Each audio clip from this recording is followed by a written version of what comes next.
নেপাল আমাদের চেয়ে অনেক একটি ছোট দেশ এবং তাদের জনসংখ্যা অনেক কম, কিন্তু নেপালের মতো সরকার সে জায়গায় প্রত্যাখ্যান করেছে যে যে সত্যগুণ বালু এসে দিয়েছে তারা প্রত্যাখ্যান করেছে এবং আমাদের কাছে তার ডকুমেন্টও আছে যে এটা প্রত্যাখ্যান করেছে। কিন্তু আমরা আমাদের এই সম্মিলিত সমন্বয় ফ্রন্টের পক্ষ থেকে আমরা কিন্তু আমাদের মাননীয় উপদেষ্টা মহোদয়ের সাথে আমরা দেখা করেছি, তাকে সব খুলে বলেছি।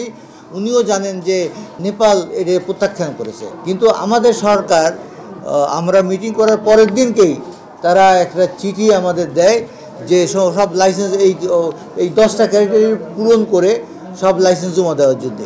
আমার মনে হয় প্রায় 300-র উপরে লাইসেন্স এইভাবে জমা দেওয়া হয়েছে, কিন্তু যারা এই লাইসেন্স জমা দিয়েছেন তারা কিন্তু কাজ পাবেন না। কাজ পাবেন হচ্ছে সিন্ডিকেটে সাজানো একটা কারসাজি।